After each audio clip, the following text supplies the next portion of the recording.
I used to think marriage was a partnership. 11 years with Amelia taught me it was more like venture capital. I provided the funding, she built the empire, and somehow I ended up as the silent partner with no voting rights. The signs were there long before I found the emails. Amelia had always been ambitious, razor sharp in that way that made law professors nod approvingly. When we met, she was clawing her way through Duquesne's evening program, working days at a personal injury mill in the Strip District.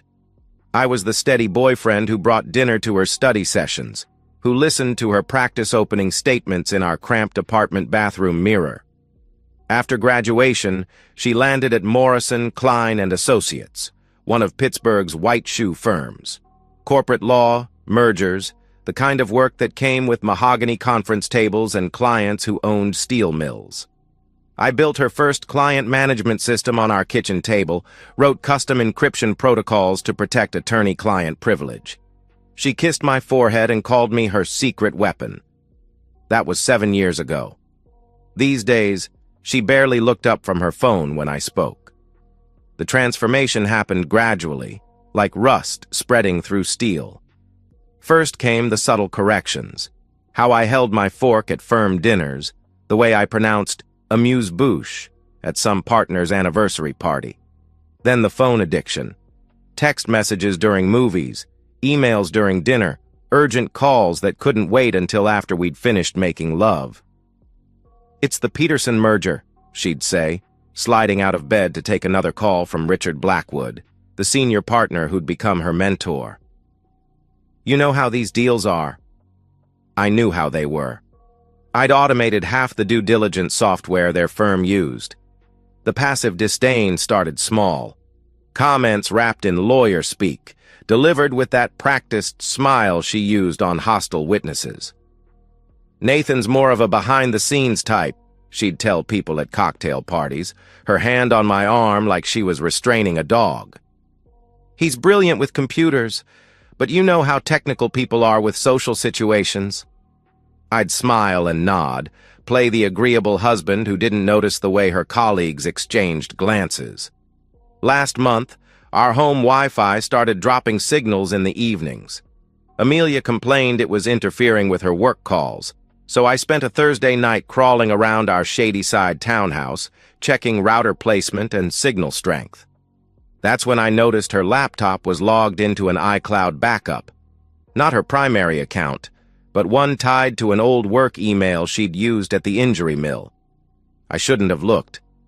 Marriage counselors probably have entire chapters about respecting digital privacy. But the backup was running automatically, pulling data from her phone, and there was something clinical about the way I clicked through the folders, like debugging code, following logic trees to their conclusions. The photos weren't what broke me. Sure, seeing Amelia's body pressed against Richard Blackwood's in what looked like his home office made my stomach clench. But I'd suspected the affair for months.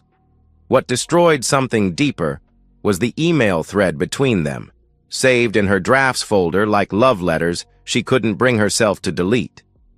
"He packed my lunch this morning. Again. Like I'm still some broke intern who can't afford Panera. Richard, I'm making partner on his dime and he still treats me like I need taken care of." Richard's response: "At least he's trainable. Does he still do that thing where he explains your own cases back to you?" "Oh God, yes. Last week he started telling me about fiduciary duty because he read some Wikipedia article. I wanted to scream, 'I'm a f***ing attorney,' but you know how he gets when his feelings are hurt." There were dozens of messages like this. Screenshots of texts I'd sent her, grocery lists, reminders about dinner reservations, photos of our dog Willow, all forwarded to Richard with commentary. My marriage had become their private comedy show. "He bought me flowers yesterday, grocery store daisies because he thought they looked cheerful. I swear he has the aesthetic sense of a middle schooler. The same man who created million-dollar software can't figure out why I don't want to split a Subway sandwich for lunch." Sometimes I wonder what would happen if I just disappeared. Would he even notice? Or would he just keep making me coffee every morning and talking to an empty kitchen? I sat in my office chair until 3 a.m., reading through months of mockery. Every kindness I'd shown her, every gesture of support, dissected and ridiculed by the woman I'd spent 11 years loving. By the man she was in the conference room where I'd helped her prepare for her first major presentation. When Amelia came home from her late meeting that night, I was in bed with the lights off. She slipped in quietly, probably thinking I was asleep. She whispered my name once, tentatively. I didn't answer. I was busy calculating exactly how much money she'd made using systems I'd built, connections I'd helped her nurture, opportunities I'd created by being the steady, reliable husband who never asked too many questions. She wanted to laugh at the man who packed her lunches. I decided to show her what that man was really capable of when he stopped being agreeable. The morning after I found the emails, I woke up at 5:30 a.m. and made Amelia's coffee exactly the way she liked it. Medium roast, 1 sugar, splash of oat milk. I set it on her nightstand with a piece of toast cut diagonally, the way her mother used to do when she was sick as a child. "You're sweet," she murmured, barely looking up from her phone. Already checking messages, probably from Richard. "Just want to take care of you," I said, kissing her forehead. The words felt like swallowing glass, but my voice stayed steady. I'd spent 11 years learning to read her moods, anticipate her needs. Now I'd use those same skills to hide what I was really thinking. Over the next 3 weeks, I became the perfect husband. I brought her flowers, real ones from the florist on Walnut Street, not grocery store daisies. I made dinner reservations at restaurants I knew she'd want to post on Instagram. I asked thoughtful questions about her cases, nodded attentively when she explained legal strategies I'd helped develop years earlier.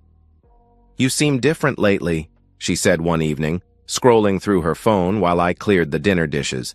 "More present." "I've been thinking about us," I said, loading the dishwasher with methodical precision. "About how I can be a better partner." She smiled without looking up. "That's nice, honey." Behind my calm exterior, I was building something else entirely. Every night after Amelia fell asleep, I'd slip into my home office and work on what I privately called Project Archive. I'd already cloned her phone's backup data, but now I needed real-time monitoring. The technical aspects were straightforward. I'd designed corporate security systems that made this look like a high school programming project. A small modification to our home network router, some carefully placed tracking cookies, and I had complete visibility into her digital life. Text messages, email drafts, GPS coordinates, even deleted photos recovered from temporary files. I created redundant backup systems, encrypted databases stored on servers I controlled. Everything automatically time-stamped and cross-referenced. When Amelia told me she was working late on the Henderson acquisition, I could see she was actually at 11 Contemporary, splitting a $200 bottle of wine with Richard while her GPS coordinates updated every 30 seconds. The documentation became obsessive. I mapped her lies with forensic precision. Restaurant receipts cross-referenced with calendar entries, hotel bookings that didn't match conference locations, Uber rides that ended at Richard's address in Sewickley Heights. "I might be home late tonight," she'd say, straightening her blazer in the hallway mirror. "Client dinner." "Drive safe," I'd reply, already knowing she'd be in Richard's bed by 9 p.m. The strange thing was how easy the acting became. I'd spent years trying to anticipate Amelia's needs, reading her facial expressions like code syntax. Now I used those same skills to project exactly what she expected to see, the devoted, slightly clueless husband who believed her stories about working late. Some nights, lying next to her after she'd come home reeking of Richard's cologne, I'd feel something cold and mechanical clicking into place behind my ribs. Not rage. Rage was too hot, too volatile. This was something more precise, like a surgical instrument being sharpened. I bought her expensive lingerie, pretending not to notice she never wore it for me. I asked about her work projects, nodding sympathetically when she complained about difficult partners, while I watched her text the same difficult partner from across our kitchen table.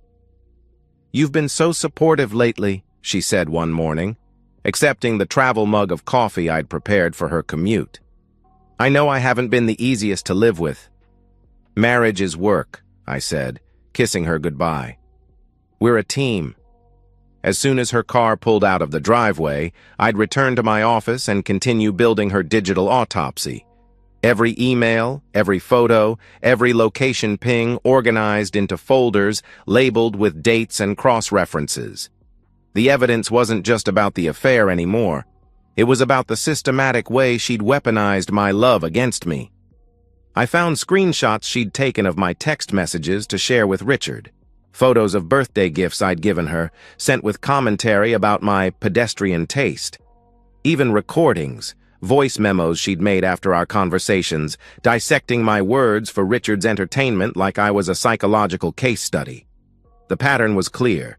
Everything I did out of love, she turned into ammunition for mockery. Every gesture of care became proof of my inadequacy in their private narrative. But they'd made one critical error. They assumed I was exactly what I appeared to be, the harmless, devoted husband who'd never fight back. They never considered that the man who'd built their security systems might know how to use those same systems against them. 3 weeks into my performance, I had enough data to reconstruct their affair minute by minute. I knew which hotels they preferred, which restaurants Richard used to impress his other conquests, exactly how much of their relationship had been conducted on firm time using firm resources. More importantly, I knew something they didn't. Affairs leave trails, and those trails become evidence, and evidence becomes power when you know how to use it properly. I was about to teach 2 attorneys a lesson about the discovery process they'd apparently forgotten since law school. Amelia thought her career was bulletproof. She'd cultivated the perfect professional image, sharp suits, measured responses, the kind of quiet competence that made clients trust her with their million-dollar problems. What she didn't realize was that her carefully constructed reputation sat on a foundation I could crumble with a few keystrokes. It started with billing records. Morrison, Klein, and Associates required detailed time entries for client work, tracked in 6-minute increments. Amelia was meticulous about documentation. She'd learned early that partners who couldn't account for their hours didn't make equity partner. Except now I could cross-reference her logged hours with GPS data from her phone. On March 15th, she'd billed 4 hours to Hartwell Industries for contract review and client consultation. Her phone showed she'd spent those 4 hours at the Fairmont Pittsburgh with Richard, never coming within 10 miles of Hartwell's offices in Cranberry Township. The pattern repeated dozens of times. Client dinners that never happened, conference calls made from hotel rooms, research sessions conducted at wine bars in Lawrenceville. She'd turned billing fraud into an art form, and I had the data to prove it. But the billing discrepancies were just the appetizer. The real feast was her relationship with Richard himself. Pennsylvania Bar Association rules are clear about sexual relationships between supervisors and subordinates in law firms. The power dynamic creates conflicts of interest, compromises professional judgment, and violates ethical duties to both clients and colleagues. Most firms have explicit policies prohibiting such relationships, especially when one party has influence over the other's partnership track. Richard Blackwood wasn't just Amelia's lover. He was the senior partner who'd shepherded her through the equity review process. He'd written her performance evaluations, recommended her for high-profile cases, and advocated for her promotion to the executive committee. Every professional advancement she'd earned in the last 3 years could be seen as tainted by their relationship. I spent evenings pulling apart their professional interactions like a forensic accountant. Case assignments that bypassed more senior associates, trial partnerships that seemed random until you factored in Richard's influence, speaking engagements at conferences where they'd shared hotel bookings. The firm's own policies became my roadmap. Morrison, Klein had a thick ethics manual, the kind of comprehensive document that covered everything from client confidentiality to appropriate social media use. I'd actually helped design their digital security protocols when they upgraded their case management system 2 years ago. Section 4.3 dealt specifically with romantic or sexual relationships between firm personnel. The language was clinical but unambiguous. Such relationships must be disclosed to management, cannot involve direct supervisory authority, and require recusal from personnel decisions affecting the subordinate partner. Richard and Amelia had violated every clause. Not only had they hidden their relationship, but Richard had actively leveraged his position to advance her career while they were sleeping together. That made every case he'd assigned her, every positive review he'd written, potentially fraudulent. I dug deeper into firm communications, using access credentials Amelia had shared years ago when I'd troubleshot her email issues.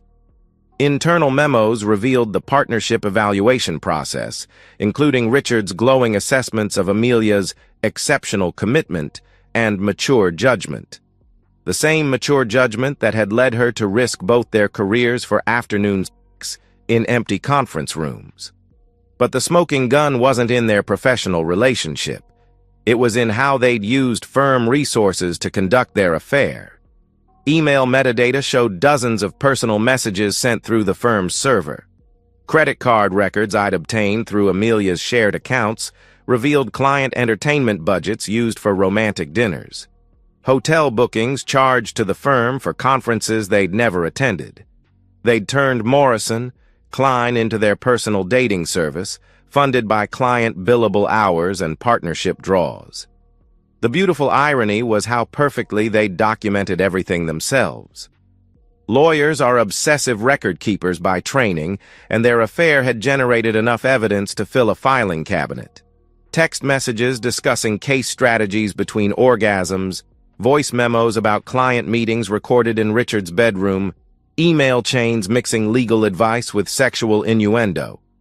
I organized it all into a comprehensive dossier, 138 pages of time-stamped evidence with exhibits, cross-references, and supporting documentation.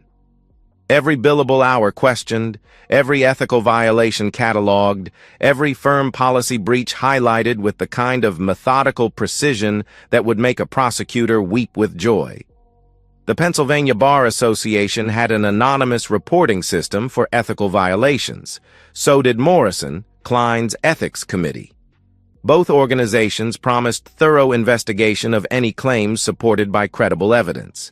I had enough credible evidence to end 2 careers and potentially trigger a broader investigation into the firm's oversight practices. The only question was timing. Amelia thought she was untouchable because she was smart, connected, and careful about hiding the personal aspects of her affair. What she hadn't counted on was that her husband might be smarter, more connected to their digital infrastructure, and infinitely more careful about documentation. She'd spent months mocking my attention to detail, my obsessive organization, my need to understand how systems worked. Now those same traits would dismantle everything she'd built on lies and ethical violations. Some people collect stamps. I'd spent 3 months collecting evidence of professional misconduct, and I was about to deliver the collection to people who could appreciate its true value. The first complaint went out on a Tuesday morning at 6:47 a.m., sent through a VPN that bounced my connection through servers in 3 different countries. I'd spent weeks crafting the submission to the Pennsylvania Bar Association's disciplinary board, 18 pages of clinical prose with 42 supporting exhibits, all formatted according to their published guidelines. This complaint concerns serious ethical violations by attorney Amelia Catherine Grayson, bar number 847291, involving fraudulent billing practices, undisclosed conflicts of interest, and systematic misuse of client resources. The complainant submits the attached evidence with concern for the integrity of the legal profession and protection of affected clients. I'd learned to write like a lawyer by living with one for 11 years. No emotion, no personal grievances, just facts presented with the kind of methodical precision that disciplinary boards took seriously. Every billable hour discrepancy documented with GPS coordinates and time-stamped evidence. Every violation of Morrison, Klein's ethics policies cross-referenced with firm communications and financial records. The second complaint followed 30 minutes later, this one addressed to Morrison, Klein's ethics committee and board of partners.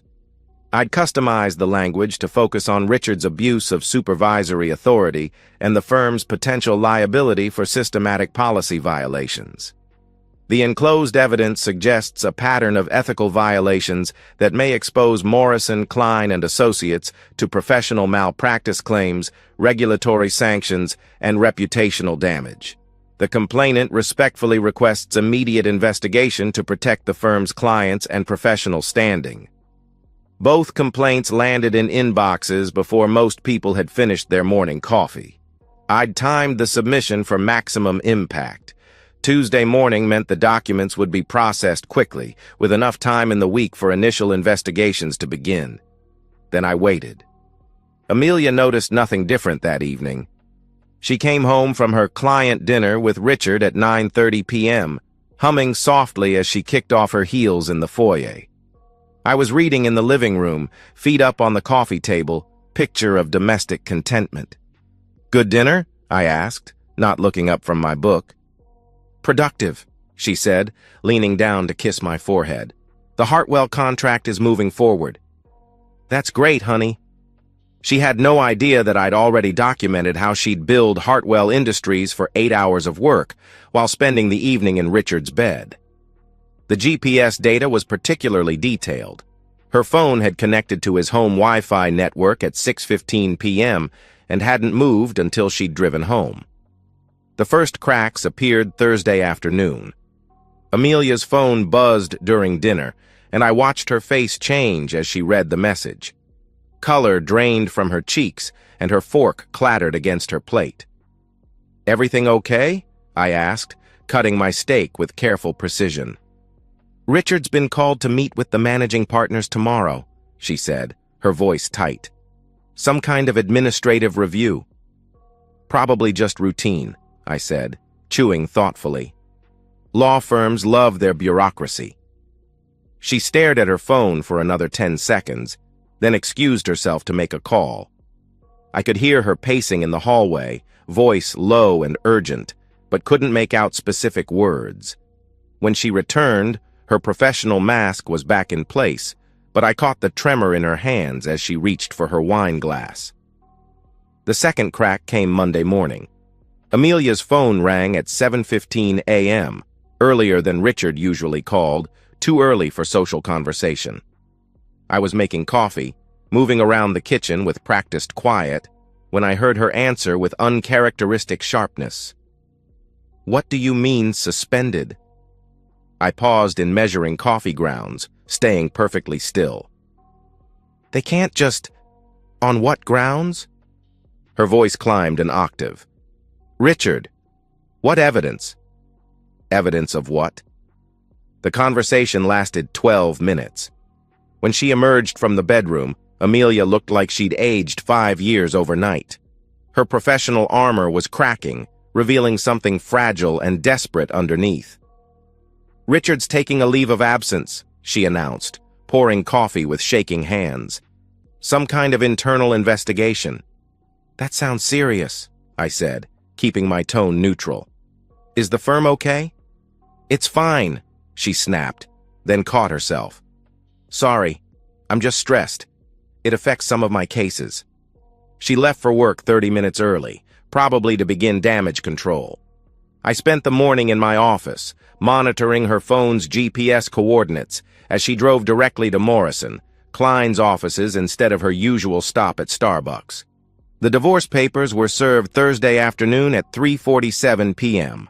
I'd hired Patricia Morrison from Goldstein and Associates, no relation to Amelia's firm, but with a reputation for handling high-asset dissolutions with surgical precision.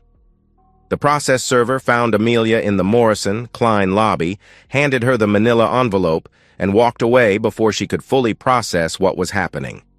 She called me 6 minutes later. "Nathan, what the f*** is this?" I was sitting in my home office watching her GPS coordinates on my monitor. She was still in the firm's lobby, probably staring at the papers in disbelief. "Divorce petition," I said calmly. "I thought it was self-explanatory. Are you out of your mind? We can work this out. Marriage counseling, whatever you want. But divorce? I want consequences for your choices," I said. "The papers spell out the terms pretty clearly." She tried to negotiate, threatened to fight the settlement, promised to end things with Richard and focus on us. But I'd spent months studying our prenuptial agreement, the document she'd insisted on when her career started taking off, designed to protect her assets from any future claims. The irony was perfect. The same prenup that was supposed to shield her wealth contained a morality clause she'd demanded for mutual protection. Adultery voided her right to shared property, including the house, joint accounts, and my intellectual property investments. She'd written her own financial death warrant and signed it with a Mont Blanc pen I'd given her for passing the bar exam. "You changed the locks?" she asked when she came home that evening, standing on our front porch like a stranger. "Your things are in storage unit 247 on Brownsville Road," I said through the closed door. "I paid 3 months in advance. Nathan, please, open the door. We need to talk about this like adults." "We tried talking like adults for 11 years, I replied. "You spent the last year talking about me like a joke. I decided to stop being funny." I could hear her crying on the other side of the door, but the sound felt distant, like something happening to someone else's life. The man who would have comforted her, who would have opened the door and tried to fix things, had been systematically destroyed by her mockery and Richard's arrogance. What was left was someone who understood that some betrayals require precise consequences, not forgiveness. The unraveling happened faster than I'd anticipated. By the end of the second week, Richard had quietly retired from Morrison, Klein under personal circumstances. The official announcement mentioned his desire to pursue other opportunities, but legal circles in Pittsburgh are small, and whispers travel fast. Amelia lasted another month before the suspension came down. The Pennsylvania Bar Association doesn't move quickly on disciplinary matters, but the evidence I'd provided was overwhelming. Fraudulent billing, ethical violations, abuse of client resources, the kind of systematic misconduct that makes regulatory bodies take notice.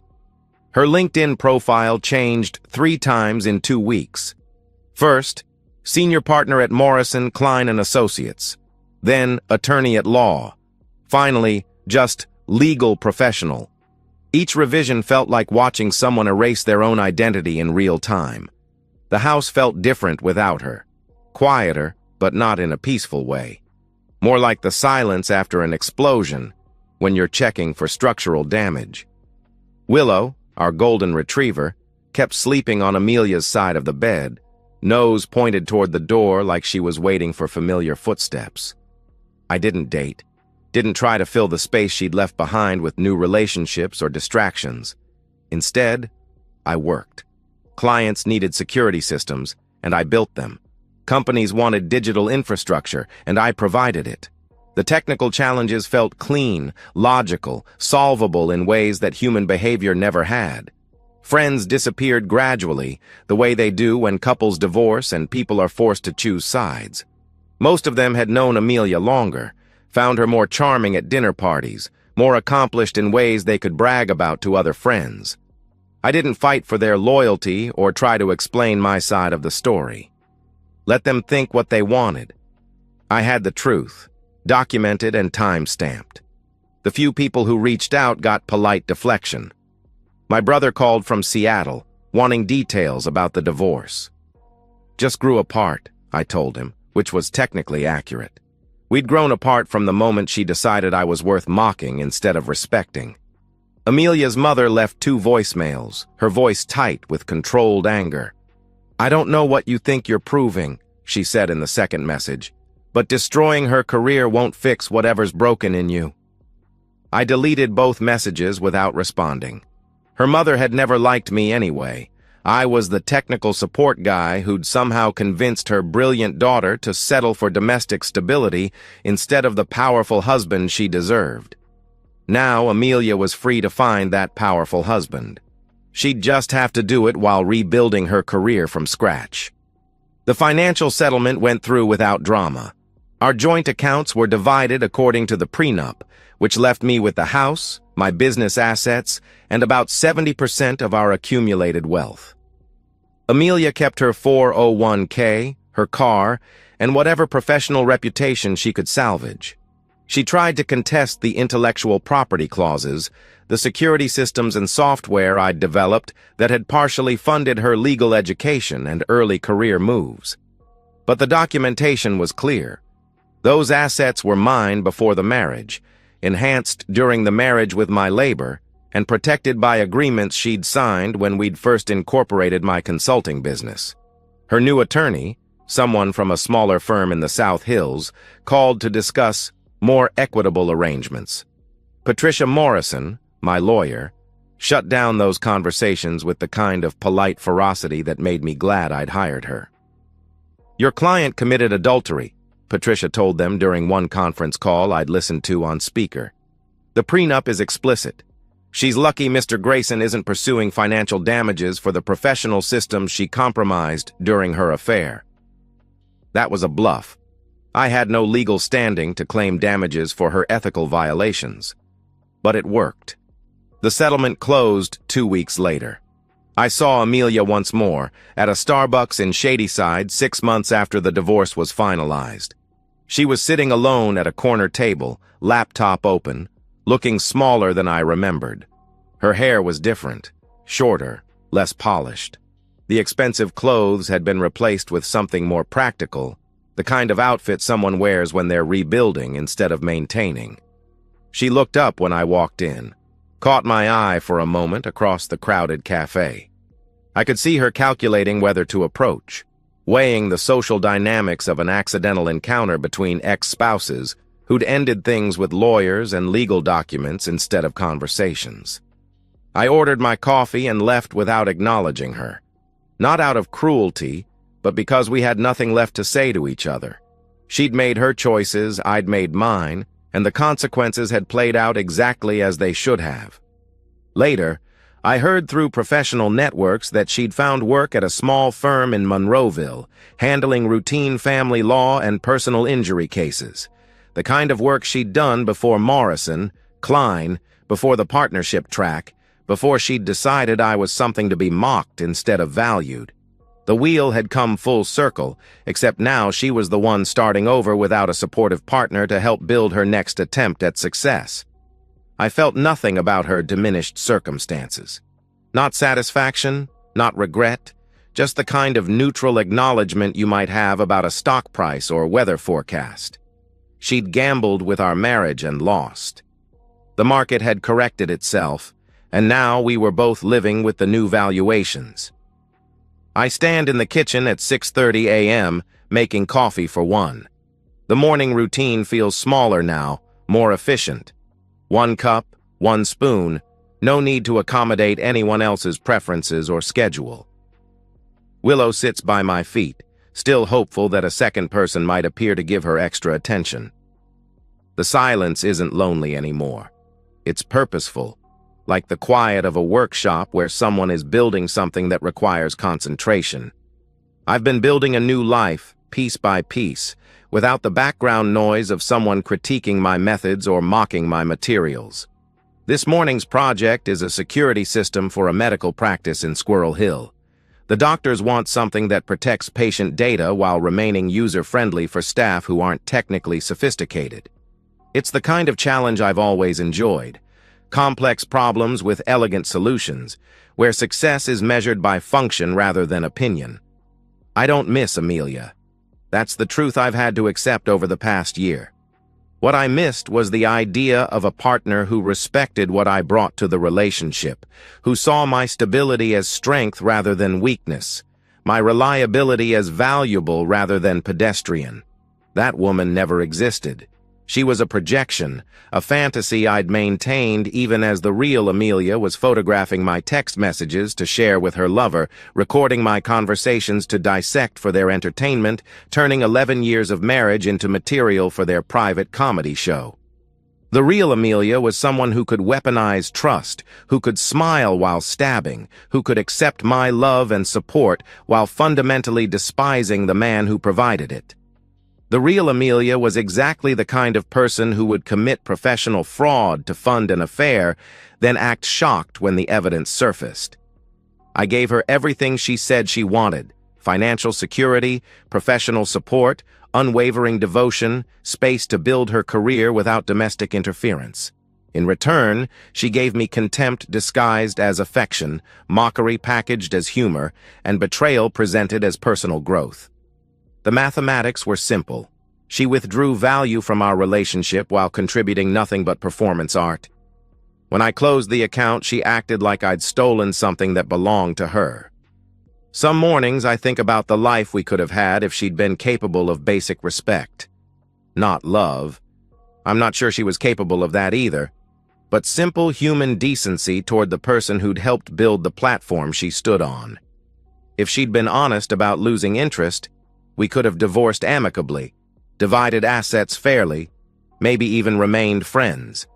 If she'd been professional about her career ambitions, she could have had Richard without destroying everything else. But honesty would have required her to see me as a person rather than a resource, and respect would have meant acknowledging what I'd contributed instead of minimizing it. Neither option fit her narrative about herself as a brilliant legal mind held back by an inadequate husband. So she chose mockery, fraud, and systematic betrayal. And I chose consequences. The house feels different now, not empty, but appropriately sized. I've converted Amelia's home office into a workshop for hardware projects. Her walk-in closet became storage for computer equipment. The spaces she'd claimed have been repurposed for things that actually matter to me. Friends ask if I'm ready to date again, if I'm looking for someone new. The question assumes I want to replace what I lost, that the goal is to find another partnership, another chance at domestic happiness. But I didn't lose a partnership. I ended a parasitic relationship disguised as a marriage. What I found was something more valuable. Clarity about what I'm willing to accept from other people and what happens when they mistake my kindness for weakness. I pour my coffee and walk to the window overlooking my backyard. Willow follows, tail wagging hopefully. The garden looks better than it did when Amelia lived here. I've had time to properly maintain it, to plant things that will thrive rather than just look impressive for dinner party photos. Last week I heard that Amelia's working for a small firm in Monroeville now, handling family law cases and personal injury claims. The same kind of work she was doing when we met, before I helped build the foundation for everything she achieved afterward. She's starting over at 38, rebuilding a reputation she destroyed through arrogance and poor judgment, learning to live without the financial cushion my success had provided. It's not the life she'd planned when she was mocking my grocery store flowers and pedestrian gift choices. I feel nothing about her circumstances. Not satisfaction, not regret, just the neutral acknowledgement of cause and effect playing out as they should. She made choices. I responded to those choices, and now we're both living with the results. The difference is that I chose my consequences deliberately, while she stumbled into hers through a combination of entitlement and stupidity. I wanted accountability. She wanted to have everything without paying for anything. The final irony is that she got exactly what she claimed to want: freedom from the boring, reliable husband who didn't appreciate her sophisticated needs. She can date men who understand fine dining and cultural references, who won't embarrass her at firm parties with technical explanations or practical concerns. She just has to do it while working 60-hour weeks at a second-tier law firm, living in a one-bedroom apartment, driving a Honda Civic instead of the BMW I'd helped her buy. I finish my coffee and rinse the cup, loading it into the dishwasher with mechanical precision. Another day of building systems that work, solving problems that have solutions, dealing with clients who pay for value instead of expecting it as their due. Some people want closure, long conversations about what went wrong, mutual apologies, gradual healing that leads to friendship or at least peaceful coexistence. I wanted consequences, clean, permanent, proportional to the damage she'd caused. She got them. And that's the end of today's story. If you enjoyed it, please give this video a thumbs up and drop a comment below. Your support helps the algorithm push my content further. If you're new to the channel, don't forget to hit that subscribe button. It really helps me keep creating more stories for you. Thanks for watching, and I'll see you in the next one.